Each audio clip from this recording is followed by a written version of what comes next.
I am pregnant, so I definitely won't move back to the countryside and live together. I won't live in a two-family home either. No matter what happens, I will not move from this place. Strangely enough, my brother-in-law and his wife ended up squatting in the house I own. They were supposed to live with my in-laws, but to avoid household chores, they refused to live in a two-family home and barged into my house instead. I cannot believe such an unreasonable request is acceptable. Do they think lightly of me? My name is Sarah. I am 28 years old and a working housewife. It has been 3 years since I married Aaron, and we are about to have a child. Since we live in a large house, it would be ideal to have several children. This house was given to me by my parents, who built it for their retirement, but they died without living in it for long. One day, a call came to my husband's cell phone from his parents who live far away. What? A fire at the house? Okay, I will head there right away. After ending the call, my husband explained the situation with a pale face. It seems a fire broke out in the middle of the night, and fortunately his parents were safe and managed to escape, but the house was no longer livable. Given this situation, could they stay here for a while? My husband awkwardly suggested this while gauging my reaction. How could I say no here? I only meet my in-laws twice a year, but we were not on bad terms. Since my husband was humble, I had no choice but to accept. Let's do that. Let's go pick them up quickly. Thank you, Sarah. When I agreed, my husband brightened up and quickly prepared to leave by car. It takes 2 hours by car to reach my in-laws' house. Be careful driving at night, I said as I saw off the car. When my husband returned home, it was past noon the next day. It was really tough, he reported tiredly. When he arrived at my in-laws' house, the fire was already extinguished, but many firefighters and police officers were still at the scene, and my husband had to handle the paperwork instead of the confused in-laws. He quickly checked the damage and gathered information about the next procedures. The cause of the fire was due to a short circuit. Various certificates were needed, and while sorting them out, my husband seemed to be confused. Attending the scene investigation, confirming the damage, calculating the costs for waste disposal.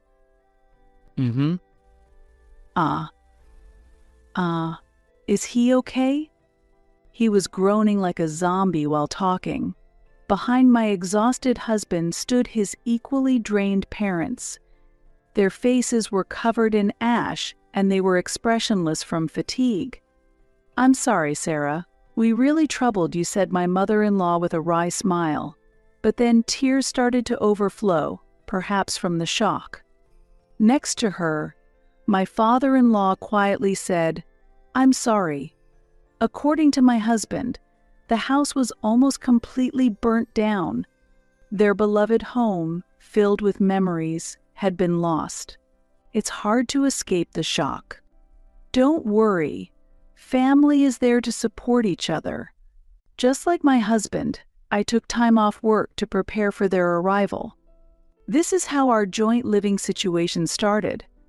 However, my in-laws did not intend to stay here long and hoped to rebuild their house at the original location once the insurance payout was settled. My father-in-law, who was nearing retirement, was planning to work at a local branch for a while. My mother-in-law has been a housewife for many years and was skilled in household chores, which was a great help as she kept the house tidy. A clean house is comfortable. I was happy to come home to a warm meal. I hoped this joint living would go well. However, an unexpected event occurred. My husband had a brother named Kevin, and one day, his brother and his wife suddenly appeared and said, "We will live here." I owned this house and had not given any approval. Nevertheless, their belongings were continuously brought in. Why would you live here?" Even though I asked, my brother-in-law ignored me and continued giving instructions to the movers. My husband concluded that it was useless to talk to his brother and was checking the situation with his parents. It seems my brother-in-law and his wife were originally supposed to live with my in-laws. If you haven't lived together yet, please stay where you have up until now. Until the house is built, my husband urged, but my brother-in-law excused himself, saying, "We were kicked out of the apartment." What happened? The company went bankrupt, and I lost my job. While that was happening, I couldn't pay the rent, and we were kicked out, my brother-in-law explained. "Did you actually look for a job?" my husband asked sternly, but my brother-in-law just gave a wry smile. "Of course." "But the economy is bad," he answered. Meanwhile, all the belongings had been brought into the house. Considering they had been living in an apartment, the amount of belongings was surprisingly large. "I'm tired. Moving is really tough," while pregnant said the last person to arrive as they entered the house. "Hello, Mandy. It's really been a long time." "Hello. It seems it's going to be tough from now on." As I frowned, my brother-in-law's wife, Mandy, who was pregnant for the first time, cheerfully smiled at me. I can't believe my brother-in-law was unemployed while having a pregnant wife. Their appearance, kicked out of the apartment, did not seem desperate or tense at all. It seemed they had decided to rely on us. My insight was soon proven correct. My brother-in-law and his wife, who suddenly appeared and dominated our house, did absolutely nothing. "Aren't you looking for a new job?" "Even if I find a job here, we'll have to move back once the house is rebuilt. Searching for a job here is pointless. How long will the rebuilding take?" I wish he would at least find some job. But my husband, being the younger brother, found it hard to speak up to his elder brother. I was able to tolerate the pregnant sister-in-law doing nothing, but it was annoying to be constantly ordered around. I've heard that if the pregnancy is going well, one should be able to do a bit of work, but I'm not sure since I have no experience. Sighing, my mother-in-law and I handled all the work. However, what I couldn't stand was when my things were used without permission. "Mandy, do you know where I put my beauty serum?" "Oh, I used up mine, so I borrowed it. I like it because it makes my skin so supple. That beauty serum was my favorite and expensive. I'm going to be late for work. Ha, where's my cell phone?" "Mandy, why are you using it without asking? Give it back." "I'm just talking to a friend. Let me use it." "But I'm in a hurry now." "You're noisy." "Oh, I want to use the internet today, so just let me use the cell phone." "Give it back." Such things also happened. As a result, my mother-in-law bought a new cell phone for my sister-in-law, and I finally got my phone back. My brother-in-law lazed around without working, and his wife continued to use my things without permission. They were truly a nuisance. If it weren't for my usually reserved in-laws, I would definitely be angry. However, my mother-in-law seemed quite exhausted. During the times my husband, father-in-law, and I were at work, she was left alone to take care of my brother-in-law and his wife. She was experiencing both physical fatigue and mental stress. The stress continued, but finally, the insurance money came through, and the reconstruction of the house began to materialize. There was a prospect of them moving out, and I felt a bit relieved. Then, one day, something happened. Take a look at this. "It's the floor plan of the new house," said my father-in-law during a weekend, showing us the blueprints from a meeting with the contractor. It's a full 2-family house with 2 separate entrances, designed to ensure privacy. This way, even if my sister-in-law is lazy, my mother-in-law won't have to do all the housework alone." "That's wonderful," I said. "Isn't it?" replied my mother-in-law with a smile. But then, a problem occurred. "Why are there two kitchens?" asked my sister-in-law. "Does this mean separate utility bills too?" said my brother-in-law. "That's normal," responded my father-in-law. My sister-in-law immediately exclaimed, "I hate this." "What do you hate?" the puzzled father-in-law asked. "Because this way there's no point in living together. There's no need for a two-family house. One kitchen is enough. After all, mother-in-law will do the cooking," my sister-in-law argued. "Huh. But in the future, won't you be the one cooking if you have children?" I said. "No, no, what are you talking about?" she reacted as if I was wrong. "I'll be busy with childcare. My mother-in-law should do all the cleaning, laundry, and cooking," she insisted. To this, my surprised mother-in-law looked utterly shocked. "Mandy, I can support within my capacity, but I can't take on everything. You're a full-time housewife, right? Help out a bit." It seems that my sister-in-law, who was trying to push all household responsibilities onto my mother-in-law, was opposed to the idea of a two-family house. Then she declared, "Enough. I'd rather stay in this house than move to such a place." "Huh? That would be troublesome." "What's so troublesome about it?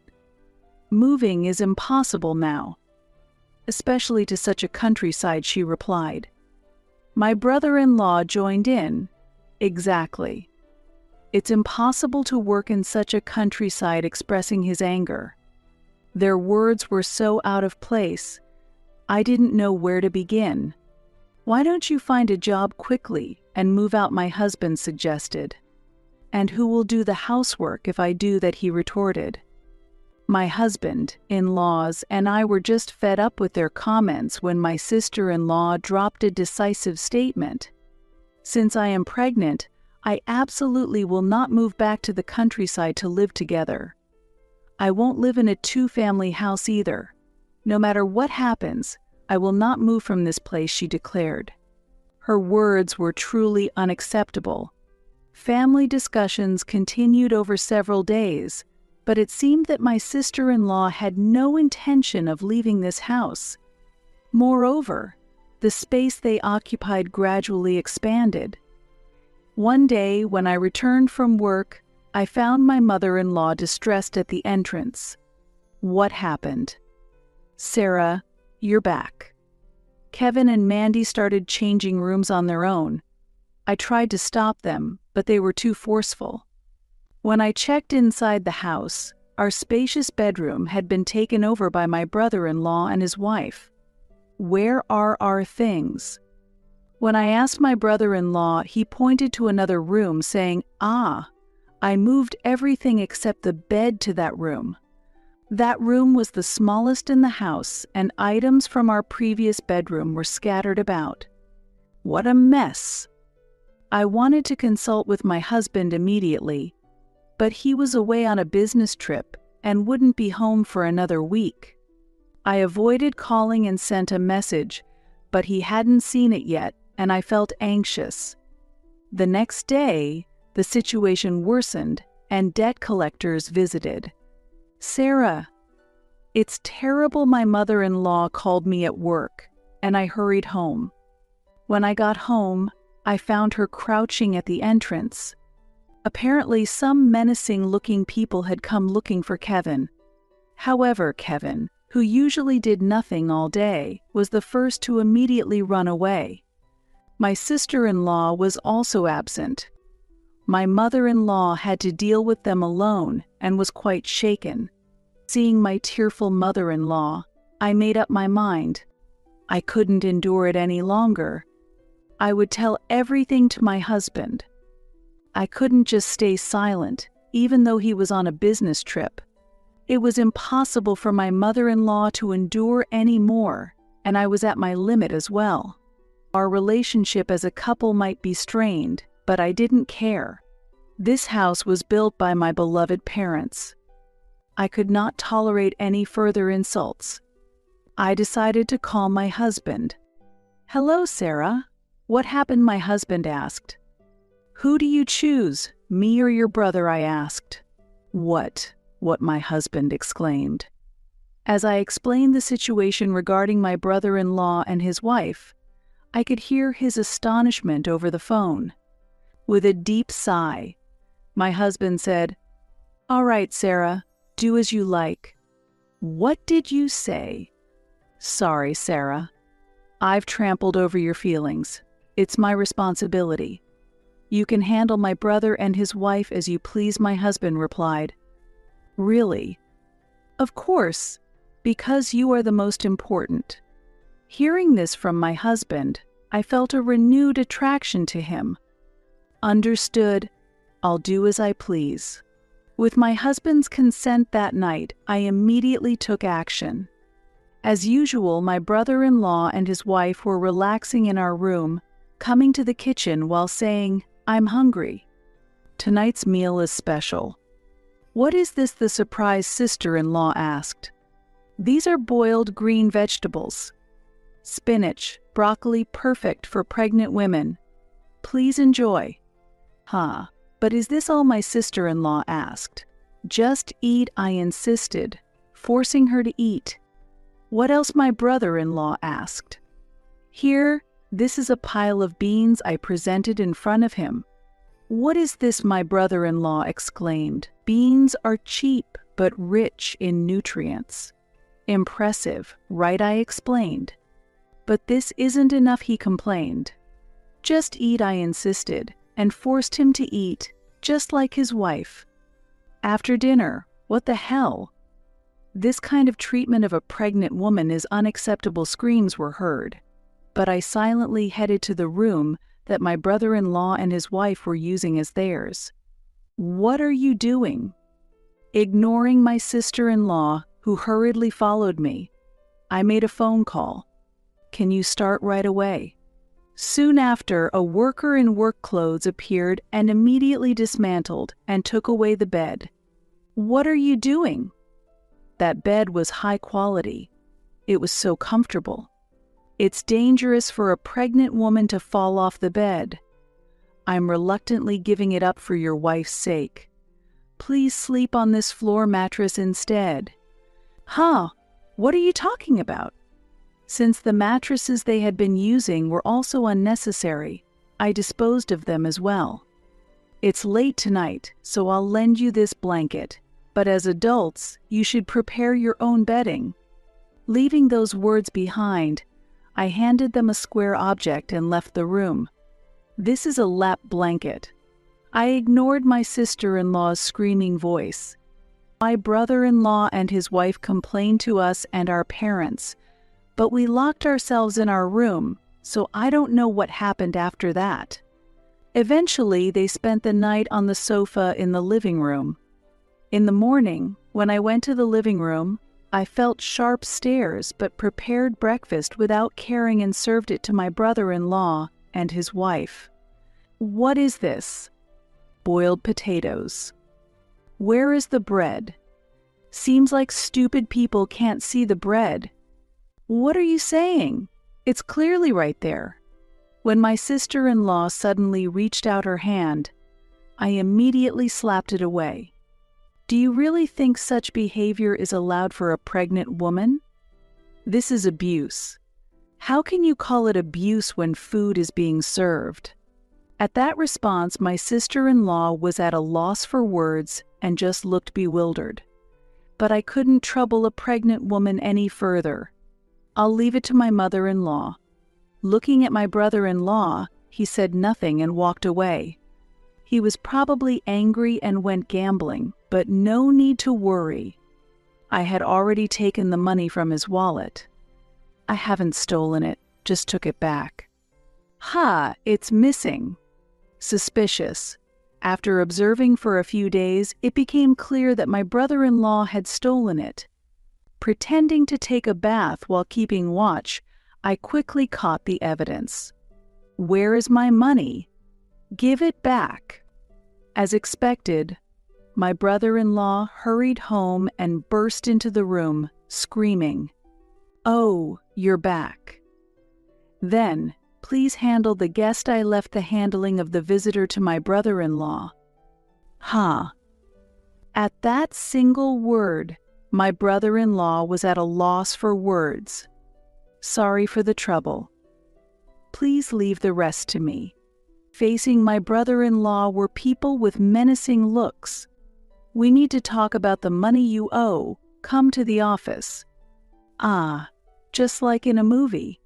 In front of such a peculiar sensation, my brother-in-law, with tears in his eyes, was led away. By the way, everything was prepared in advance.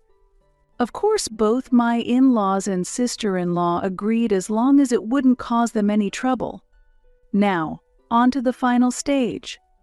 "Mandy, you are a stranger, and I have no obligation to keep you here anymore." "What did you say?" My sister-in-law was shocked by my statement. I quickly presented her with documents. "It seems you've been using my phone without permission, sending calls and emails. The records are here. That child, he's not my brother-in-law's, is he?" "Ha! What?" my in-laws exclaimed. It turns out my sister-in-law had been dating another man before she married, and he seemed to be the father of the child. The remaining emails included, "Once the baby is born, let's go out together as a family of 3. Leaving such evidence was truly foolish. "Once brother-in-law returns, you will probably get a divorce. But before that, please leave this place." At those words, my sister-in-law's complexion faded. "What are you saying? You're going to kick out a pregnant woman? You all are terrible." "No, the problem lies with you. I've already contacted your parents." "Huh? You're sending me back home?" "I don't want to go back home. It's too rural there. Maybe living here is still better. Please, Father, let us live in your house. I have no problem with a 2-family home." Well, the plan for the 2-family home has been canceled. My sister-in-law's face got pale at my father-in-law's declaration. "What did you say?" "We're planning to clear this site and sell the land. Then we intend to move to an apartment." "Why is this happening?" My sister-in-law crumbled as if she had lost all her options. At that moment, the intercom rang. "It seems your parents have arrived from your hometown." "Really?" Seeing her real parents in front of her, my sister-in-law's face turned as white as if she were a ghost. She was quickly taken back to her hometown. Returned to her very strict parents, she became completely disheartened. Her parents demanded compensation from my brother-in-law, but he did not return. Although my in-laws seemed a bit sad, they accepted their son's actions as his own responsibility since he was an independent adult. Afterward, they bought a new apartment and moved there. As a result, we were able to regain our peaceful days. Once the stress was gone, I soon became pregnant. My husband cried with joy, and my in-laws were very pleased. We repaired the house and prepared to welcome our new family member. "Mom, Dad, please watch over us," I said as I looked around the house and gently stroked my pregnant belly.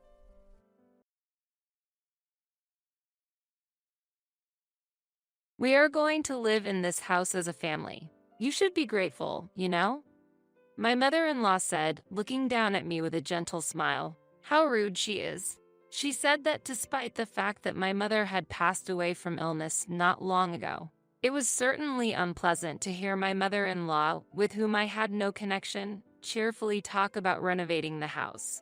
She came suddenly, even though the funeral hadn't taken place yet, without offering a single word of condolence. Instead, there she was, talking happily about living with her son, ignoring me as I was consumed by tears. It seems to her the family only includes her son, and I am like an outsider. She waved her hand at me as if she was shooing away a pest. I'm saying we'll live as a family. Did you think a daughter-in-law with no blood relation would be treated as family? My name is Tracy, and I'm 30 years old. I have an older brother I respect, who is 5 years older than me. We've always been very close, and he has always been there to help me on anything. When I was having trouble with friends in elementary school, he would go directly to them and ask them to be kind to me for my sake. He might be a bit overprotective, but he's a reliable brother who cares deeply for his sister. During my rebellious phase in middle and high school, he often confronted our parents strongly, but he always treated me warmly. He was always there to support me when I was in trouble, a person I could rely on. Don't worry about what others think. I support you, Tracy, he would say, and I used to be envious of his attitude. He also said, when our father passed away from cancer during my university years, I was truly grateful to my teachers and parents. They were the ones who always thought of me and scolded me as he reflected on his past, which was surprising to hear from my once mischievous brother. It was rare to hear him talk about the past, and it made me want to become a respected figure like his teachers and our parents. This experience nurtured in me a desire to support children in their growth and those facing difficulties, leading me to choose a career in teaching. While everyone around me was busy job hunting, I focused solely on preparing for the teacher recruitment exams. I still remember the surprised look on my brother's face when I passed the exam and told him and our mother, "Congratulations. I never thought you would become a teacher, Tracy. Good luck," he said, supporting me. Despite landing my dream job in teaching, reality was not as sweet as I had expected. I was busy every day with lesson preparations and student guidance, with late work becoming the norm. As remote work became more widespread, those in the teaching profession had no such option, forcing me to commute on crowded trains every morning. Weekends and holidays often required attendance for club activities. Additionally, living independently and managing a household as an adult made me acutely aware of the difficulties of domestic tasks. I remember struggling both physically and mentally in my first year as a working adult. Yet, I felt fulfilled in my role as an educator. As I became more accustomed to my teaching life, I started noticing odd behaviors and words from my mother. Conversations over the phone became difficult, and she would quickly forget things we had just talked about. Concerned, I visited my family home and was shocked to see garbage scattered everywhere.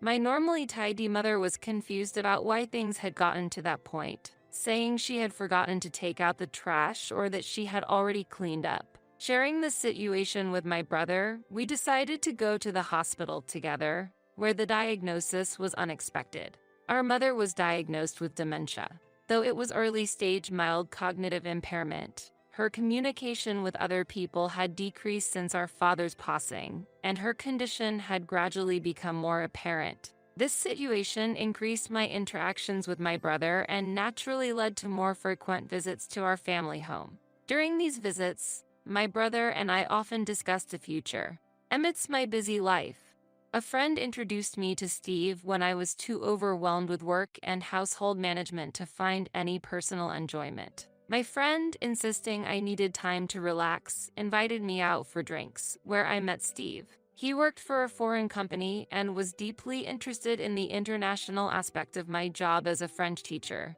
He was sincere and always prioritized me. The time spent with Steve was a happy moment in my busy days. Just having a meal together for a short while made all the fatigue disappear. I was drawn to him, and after dating for 2 years, on a day that wasn't special, he reserved a private room in a restaurant in New York City for us. Unexpectedly, he gave me a ring and proposed, saying, "I want to make you happy, Tracy. I want to marry you," but I couldn't answer right away. The reason was the anticipated burden of caring for my mother as her condition worsened. Steve was aware of my mother's situation, but I hesitated to involve him in this issue. Nonetheless, he encouraged me, saying, "If you're worried about your mother's situation, don't be. I want to support her together with you." I remember barely being able to say yes through my tears.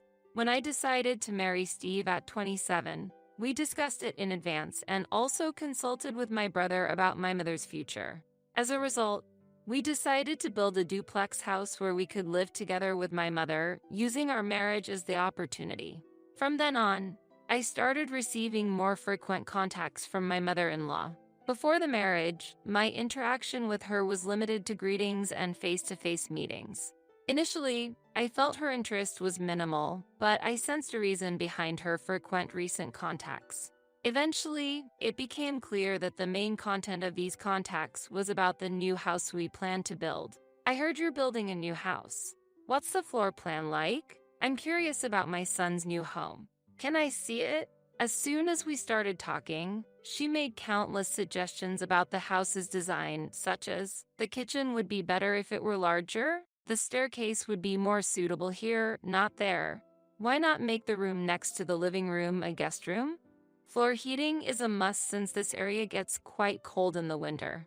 I was uncomfortable with my mother-in-law, who wasn't going to live with us, meddling, but Steve stepped in to mediate to avoid conflict. Despite this, my mother-in-law persistently contacted me directly. Suspecting some ulterior motive, I discussed it with Steve. Your mother's behavior feels like she plans to live there herself. I'm worried she might be plotting something. Even if you talk to her, she contacts me directly, and I don't know how to respond. Yeah, there must be some reason for that. Don't worry, I'll handle it from now on. You can ignore all contacts from my mom, but won't she feel bad about that? It's fine. She's acting out of line. I'll talk to her. However, given her nature, she might try to contact you again. In that case, it's okay to avoid her call and ignore it. With Steve's support, I avoided further contact with my mother-in-law. The house design was finalized, and construction on the new home began. We planned to move into the new house in 6 months, and packing was going smoothly when the contacts with my mother-in-law had almost ceased. Steve informed his mother of the completion date of the new house, but she didn't seem to react much. Half a year passed, and the new house was completed. The first floor was arranged with a living room, kitchen, and a spacious room for my mother, while the second floor was our couple's space with individual rooms. However, by the time the new house was completed, my mother's health had begun to decline. During the day, when we were at work, my mother spent a lot of time alone, and I often came home to find the house in disarray. The doctor had warned that limiting her activities could lead to a rapid progression of her symptoms, so we had her do small tasks during the day. Yet, actions that had been easy for her became increasingly difficult. While she retained her cooking ability, she often left pans on the stove after use. She would forget to add detergent when using the washing machine or add too much, resulting in excessive foam. Despite having the newspaper right beside her, she would complain, "The newspaper didn't come today until the evening." The challenges posed by my mother's condition were countless, and my brother and I decided to use daycare services during the day. At first, my mother was confused by the unfamiliar environment, but having companions during the day gradually made her smile more. When she came home, she would talk about making paper crafts or participating in events at the children's center. My mother gradually adapted to this new routine, and her condition seemed to temporarily stabilize, but it didn't last long. Just 2 years later, my mother seemed to have caught an off-season cold, but ultimately, she passed away from pneumonia. Just maintaining daily life seemed to deplete her strength, and she couldn't eat properly due to a lack of appetite, leading to a weakened immune system. I couldn't stop crying and couldn't recover from the sudden event. Yet, administrative tasks such as contacting the city hall, notifying relatives, and arranging funeral services piled up and waited for no one. As I began to prepare for the funeral, my mother-in-law arrived with a lot of luggage. Seeing her ready to stay over, I was grateful she came to help with the funeral preparations and welcomed her, saying, "Thank you so much for coming during this busy time. Please come in." However, as soon as she stepped inside, she made an unexpected statement. "I will live in this house." Surprised and at a loss for words, I couldn't make a rebuttal when she said, "If you don't like it, you can leave. Steve and I will live here." She said that without a word of condolence. I was utterly confused by her sudden, self-centered declaration. Ignoring my bewilderment, my mother-in-law continued, I've waited 2 years, and finally, I can live here. How about it? Is the floor plan to my liking? As she began to walk around the house. At that moment, I understood why she had been contacting us so frequently before. Perhaps she had always intended to move into the home we built. She tried to change the floor plan to her liking and believed that I should receive her instructions rather than Steve, which might explain her persistent contacts. She seemed to have rushed over after hearing about my mother's death from Steve. That's when the shocked Steve said, Mom, didn't you know? The owner of this house isn't me. It was Tracy's mother. What? Moreover, when Tracy's mother passed away, the heir would be Tracy's brother. What does that mean? My mother-in-law, glaring at me, said, the homeowner should be the husband. Steve earns more, and your salary couldn't possibly cover the mortgage. You must be relying entirely on Steve's earnings. This house might as well be Steve's. Really, what an incomprehensible daughter-in-law and her family. What do you think, Steve? Steve tried to explain. No, Mom. Listen, it's okay, Steve. Let me explain, I interjected. My mother-in-law turned her sharp gaze from Steve to me and challenged, What are you trying to say? The mortgage is being paid by my brother and me. I cover the payments with my income, and I have never taken money from Steve. Is that true, Steve? Yes, it's true. I continued, when we built this house, we decided it would eventually go to my brother. Now that my mother has passed away, the home will be for my brother, his wife, and her parents to live in, I explained calmly. My mother-in-law was stunned and speechless, but unable to accept the arrangement. She said, I can't accept that. After living with and caring for your parents, it's natural that it would be my turn next. I've been waiting for this day. This is too unreasonable. You know, I have a lawyer acquaintance. I'll talk to him and proceed with renouncing the inheritance. Of course, we had no intention of doing so, but my mother-in-law was clearly agitated. My brother will be arriving soon, so let's discuss this again when he's here. I will express my opinion directly to your brother and ask for his renunciation. I'm the type to speak my mind, so my position won't change even when your brother arrives. After this statement, my mother-in-law waited in the living room until my brother arrived. Steve, while confused, repeatedly apologized to me. Don't worry. It seems she won't be convinced by just my word, so let's talk again with my mother when my brother arrives. Meanwhile, my mother-in-law was on the phone with a lawyer she knew, moving forward with the discussion on renouncing the inheritance. Regarding the renunciation of inheritance, yes, I believe the person in question will agree. Yes, please prepare the necessary documents if there's progress. My mother-in-law spoke politely on the phone. About an hour later, the sound of a car parking outside was heard. My brother had arrived. Mother, my brother has arrived. As I called out to her, she stood up eagerly, saying, I will have this house transferred to Steve. Then I can live here, and proceeded to the living room. At that moment, the living room door opened, and my brother appeared. My mother-in-law, about to shout something, took a deep breath and opened her mouth wide. But as she opened her mouth, no sound came out, and she looked surprised, losing her strength and sitting down heavily. In fact, my brother's appearance could be mistaken for someone from the underworld by some due to his quite intimidating look. His hobby is surfing. Furthermore, as he works outdoors throughout the year, his skin is sunburned, and the sun damage has made his hair brittle. As a result, finding hair maintenance troublesome, he chose to have a shaved head.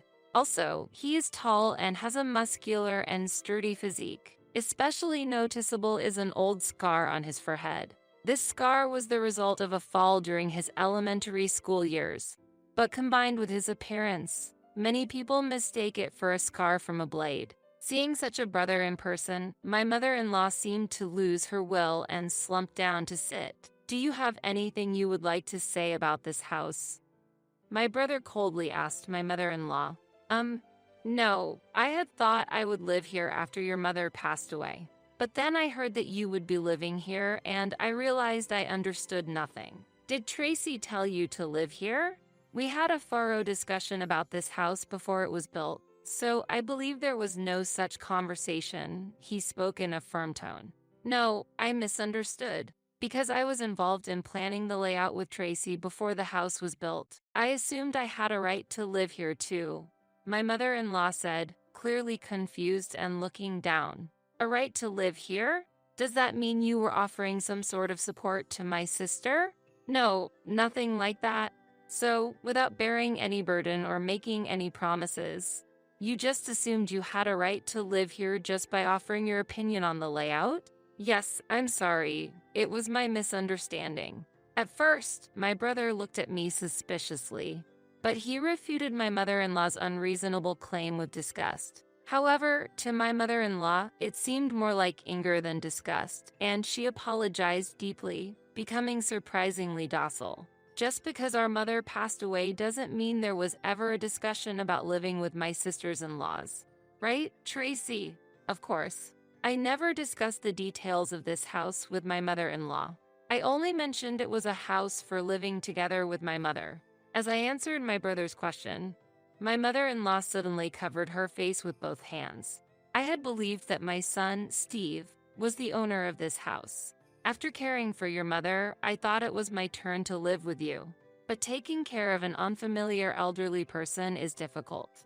So I thought I would wait until your mother-in-law passed away. When I received the news of her death from my son, I thought it was my turn and terminated my apartment lease. Now, I have nowhere to go. I didn't expect such a rash action without any promise. Either way, after my sister and her husband move out, this house is intended for us to live in. I'm sorry, but we have no intention of living with a stranger who's been disrespectful to us. Please leave. My mother-in-law might be pretending to be humble, but her words revealed contempt for our mother. My brother, too, avoided yelling directly at my mother-in-law, a figure related to me, but his anger was gradually rising, and his voice became lower and colder. When my mother-in-law looked at us for help, we reiterated that she should leave. Actually, due to Steve's job, we will be moving abroad soon. Yeah, Mom, you know I work for a multinational company, and there's always been a possibility of overseas assignment, right? We've talked about this possibility before. We had decided to continue caring for my mother until we moved abroad, a decision discussed with my brother, and Steve supported it. Unfortunately, with my mother's passing, we will follow the original plan, and my brother and his wife will live here. Such a thing. Seeing the disappointment on my mother-in-law's face, Steve and I exchanged looks. Then, sighing, we continued. If you've terminated your apartment and have nowhere to go, how about coming abroad with us? We made the offer to move abroad, expecting her to refuse. You know, I hate flying, right? I don't even have a passport. But if you have nowhere to live, you'll have to find somewhere new.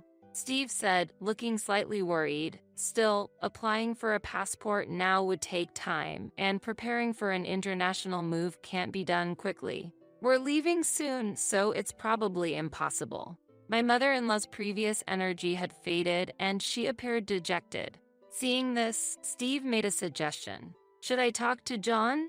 Wait, I can't go to John's place. Don't contact him. My mother-in-law quickly said, John is Steve's brother. My mother-in-law was eager to live in our house, but adamantly refused to live with Steve's brother, John. But if you have nowhere else to live, what choice do you have? What do you think? As Steve spoke, my mother-in-law, unable to argue, looked down, then suddenly looked up and said, Then, can you just give me money? I absolutely refuse to live with that daughter-in-law. Steve sighed in exasperation as he began to make a phone call. My mother-in-law shrieked, trying to snatch the phone away, but as soon as the call connected, she backed off. It seemed that John's wife had agreed to take my mother-in-law in.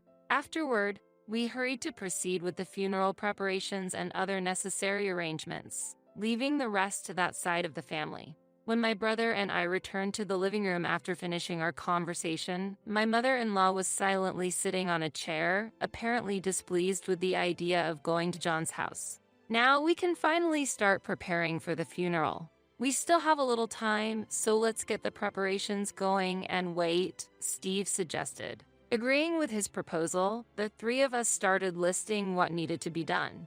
An hour passed, and when the doorbell rang, it was John's wife standing at the door. "Hi there." She had the appearance of a typical gal from a bygone era, dressed in eye-catching clothes, wearing a top with a deeply open neckline that day. She's straightforward with her opinions and, despite her casual appearance, dislikes in fairness, being both direct and friendly. It seemed she would get along well with my brother. However, my mother-in-law harbored a dislike for her. "My condolences for your loss." I rushed over, "So please excuse my attire," she said politely, which surprised me a bit. However, as soon as John's wife was led into the living room and saw my mother-in-law, she changed her demeanor and said, "Oh, come on, Grandma, cut it out already. Don't trouble Steve and Tracy anymore. Let's go home," and she helped my mother-in-law to stand up. Originally, we had discussed living together, so if you had just agreed to that proposal from the start, you might have been spending your days more peacefully by now. The pride of the elderly can be quite formidable. Anyway, excuse us for taking her away. We've caused you enough trouble for today. With that declaration, she took my mother-in-law away promptly, apologizing deeply as they left. Actually, my brother and his wife had been proposing for a while that our mother live with them. Despite her unconventional appearance, she's incredibly caring, and when they got married, she promised, "We'll take good care of her." However, our mother refused to live with her, choosing to live alone consistently. "She's really got a unique personality," Steve said, reflecting on this with a bittersweet smile. "There's goodness at her core, and my brother is also reliable. So it's likely that our mother will find stability in her new home with them." As Steve predicted, my mother-in-law started living with John and his wife without any issues. With John's wife around, it became difficult for her to behave selfishly, and she now seems to be living relatively peaceful days.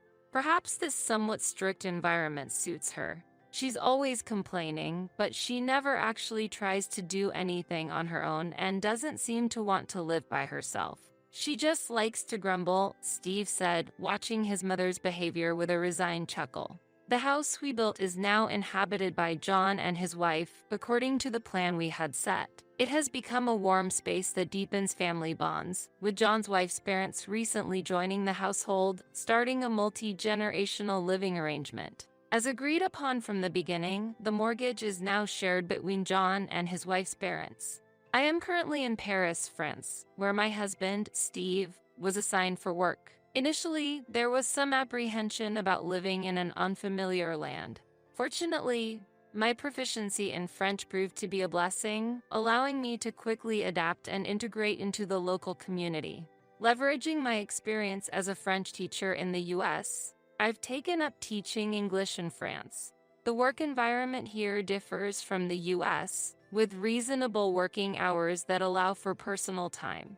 With guaranteed weekends off, Steve and I now enjoy much more time together, experiencing new stimuli every day and leading a more relaxed life. Thus, we are spending our days meaningfully in a different environment from the US, learning and enjoying life in a new land.